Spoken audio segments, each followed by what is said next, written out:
Masechet Choulin, résumé du Daf Tzadik Aleph.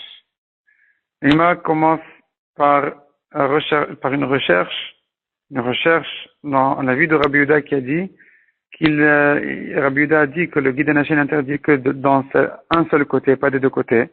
Donc soit le guide de droite, soit le guide de gauche. Rabbi Yehuda a dit qu'il ne sait pas c'est lequel, mais il semble qu'il s'agit de la droite. Et la Gemara s'est demandé, est-ce que Rabbi Yehuda veut dire par là qu'il semble à la Torah d'interdire le guide de droite et de permettre celui de gauche, donc Rabbi Yehuda a tranché, ou que non, il semble, ça veut dire que c'est la Svara de Rabbi Yehuda qui semble dire que c'est plutôt celui de la droite qu'il faut interdire, mais la gauche est permise, mais ça reste quand même en doute. La Gemara ramène là-dessus plusieurs Mishnayot et Braithot pour essayer de prouver l'avis de Rabbi Yehuda, jusqu'à que finalement la Gemara prouve d'une Braïta qui dit, celui qui a mangé deux guides hachés de deux bêtes différentes, donc on comprend de là qu'il s'agit les deux du même côté de la droite, parce que sinon c'est pas la peine d'amener une deuxième bête. Selon Tanakama, il est frappé 2 fois, donc 80 coups, 2 malkouyot. Selon Rabbi Yehuda, il ne reçoit que 40 coups. Donc on voit que Rabbi Yehuda pense que celui-là doit être hayav, malgré qu'il n'a mangé que le guide hanaché de droite. Donc, c'est la preuve que Rabbi Yehuda a tranché que c'est la droite qui est interdite et la gauche qui est permise. Et pour quelle raison Rabbi Yehuda pense qu'il n'est pas chayav 80 coups, que 40? C'est parce qu'il s'agit d'un cas où il n'y avait pas de kazaït, dans un des deux. Et justement, selon Chachamim, il est quand même chayav. Selon Rabbi Yehuda, il est pas tour jusqu'à qu'il y ait un kazaït. La Gemara ensuite ramène 4 raisons pourquoi est-ce qu'il semble dire que c'est plutôt le guide hanaché de droite qui est interdit, selon Rabbi Yehuda, et celui de gauche qui est permis. Quelle est la preuve de Rabbi Yehuda?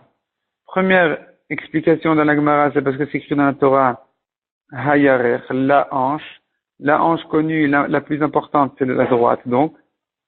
Deuxième explication, c'est parce que la Torah dit que le guide hanaché, donc le nerf sciatique de Yaakov a été détaché de sa place lorsqu'il s'est battu avec le malach de Esav. Or, qu'est-ce que la Torah vient nous apprendre par là? C'est parce que quand quelqu'un, il veut faire tomber celui qui est en face de lui, il l'enlace. Et quand il enlace, sa main droite arrive jusqu'au côté droit de celui qui se trouve en face de lui. Donc, on imagine de là que le malach qui a dû enlacer Yaakov, il l'a frappé sur le côté droit de Yaakov. Donc, c'est le guide hanaché de droite qui a été frappé. Troisième explication, c'est que Yaakov a vu le malach sous forme d'un goy. Il a cru que c'était un goy. Et quand on rencontre un goy, il faut que le goy soit à la droite du juif. Et donc, lorsque le malach a frappé Yaakov, il a frappé du côté qui était plus proche de lui, qui était donc la droite de Yaakov. Ou bien, quatrième explication, Yaakov l'a vu comme un Talmid Chacham. Ici aussi, celui qui marche à côté d'un Talmid Chacham, il doit être à la gauche du Talmid Chacham. Il faut que le Talmid Chacham soit à sa droite. Donc, quand le malach a frappé Yaakov, puisque le malach était à la droite de Yaakov, il a frappé du côté qui était proche de lui, qui est donc la droite de Yaakov, et donc, c'est ça qui a été blessé. C'est le guide hanaché de droite de Yaakov qui a été blessé. La Gemara ensuite ramène l'explication de Chachamim sur le mot Behe Avkoimo quand ils se sont disputés, puisque ça ne vient pas nous apprendre qu'il a dû l'enlacer. Selon Chachamim, il a frappé des deux côtés en même temps en l'attrapant par derrière. Donc il était derrière lui et il a frappé des deux côtés. Donc qu'est-ce que veut dire le pasuk Behe Avkoimo en se disputant avec lui? Ça veut nous apprendre que la poussière de leur dispute est montée jusqu'au Kisei HaKavod. La Gemara ensuite ramène encore un pasuk sur le guide hanaché qui dit que Yaakov a été frappé. Là, c'est une rachat du pasuk où la Gemara veut expliquer que Yaakov a souffert dans son guide hanaché et dorénavant tout Israël est interdit de le consommer. D'autres drachot on a encore en ce qui concerne le Yosef qui a servi à ses frères à manger de la viande. Il a demandé à son serviteur de découvrir la shrita, de dévoiler la shrita de manière à ce que les frères voient clairement que il a bien fait la shrita, et aussi de retirer le guide hanaché devant eux pour ne pas qu'ils craignent qu'il y ait un problème de guide hanaché. Qu'est-ce que Yaakov faisait là-bas? C'est quoi l'histoire de Yaakov? Donc on revient à Yaakov qui s'est disputé avec le malach.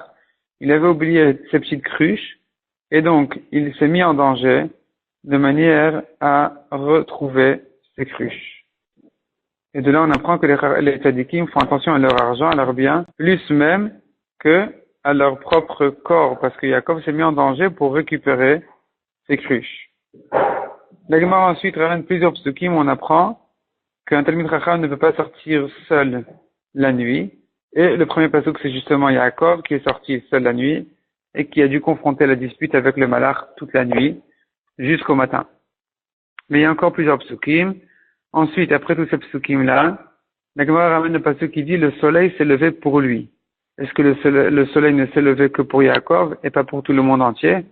Mais explique la Gemara, c'est le même soleil qui s'est couché avant son temps lorsque Yaakov est arrivé à Aramoria.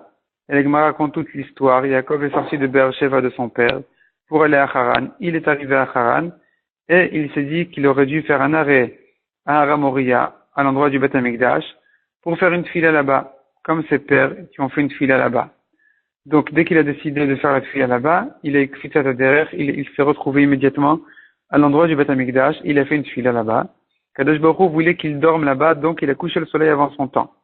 Et donc, justement, ce soleil qui a dû se coucher avant son temps, il a dû ici se lever avant son temps, avant son heure, pour rattraper les heures de jour qui ont manqué au moment où Yaakov a dû se coucher à Aramoria. Ensuite, la Gemara fait encore une dracha. Yaakov a pris des pierres de l'endroit. Et ensuite, le pasuk dit, il a pris la pierre de l'endroit quand il s'est levé. Donc, avant de se coucher, il a pris des pierres pour les mettre sous sa tête. Quand il s'est levé, il a pris la pierre, il en a fait un misbéach. Et la Gemara demande, est-ce qu'il y avait plusieurs pierres ou il n'y en avait qu'une? Répond la Gemara, elles se sont toutes avalées en une parce qu'elles voulaient toutes être en dessous de la tête du tzaddik. Ensuite, la Gemara, elle rentre dans le rêve de Yaakov qui est rêvé. Il a rêvé qu'il a vu une échelle. La Gemara, elle fait un calcul que l'échelle faisait 8000 par saot. Pour que 2 malachim qui montent et 2 malachim qui descendent puissent être en même temps sur l'échelle au même endroit. Donc 4 malachim fois 2000 par saot chacun, ça fait 8000 par saot. La Gemara ramène encore un passage qui dit qu'Akadosh Baruch Hu a dû garder Yaakov pour ne pas qu'il soit en danger parce que les malachim étaient jaloux de lui. Ensuite, la Gemara ramène encore une racha. Akadosh Baruch Hu il a dit à Yaakov, sache que la terre sur laquelle tu te couches, elle te sera donnée à toi et à ta descendance. Et alors, quel chidouche, c'est cette petite terre là où il s'est couché dessus, qui c'est pas une grande promesse que de l'hériter. Mais la Gemara explique que non, toute la Eretz Israël, Akadosh Baruch Hu l'a pliée en dessous de Yaakov au moment où il s'est couché là-bas. Ensuite, on a le passage qui dit que le malach de Savadi a demandé à Yaakov de le libérer, de le laisser partir au matin. Et la Gemara explique que le malach a été justement à dire à Yaakov que c'est son tour de faire une shira, de faire sa shira, son chant à Hachem dans le ciel. Et donc, il était pressé de sortir pour remonter au ciel, pour faire son chant dans le ciel. Ensuite, la Gemara rentre dans le sujet, justement, du chant des malachim, en disant que il y a 3 groupes de malachim, un groupe qui dit Kadosh, un groupe qui dit Kadosh, et le troisième groupe qui dit Kadosh Hashem Tzvakot. Mais la Gemara demande qu'on a une autre braïta qui dit que les malachim n'ont le droit de citer le nom d'Hashem qu'après 3 mots, qui sont Kadosh, Kadosh, Kadosh, et ensuite Hashem Tzvakot, plus que les Bnei Israël, qui peuvent citer le nom d'Hashem au bout de 2 mots, comme Shema Israël Hashem, etc. Donc les Bnei Israël n'ont besoin que de 2 mots avant de se permettre de citer le nom d'Hashem. Tandis que les malachim en ont besoin de 3. Donc la Gemara explique que non, il faut dire que les malachim disent effectivement, le troisième groupe qui dit Hashem Tzvakot, il dit les 3 mots Kadosh 3 fois et ensuite Hashem Tzvakot. Demande la Gemara, Baruch Kvod Hashem, Mimkomo, on voit qu'au bout de 2 mots, ils peuvent déjà citer le nom d'Hashem. Et pour la Gemara, soit c'est une autre sorte de malachim, soit une fois qu'ils ont déjà été autorisés de citer le nom d'Hashem après 3 mots Kadosh, ils peuvent se permettre de les citer la deuxième fois, au bout de 2 mots, Baruch Kvod Hashem Mimkomo.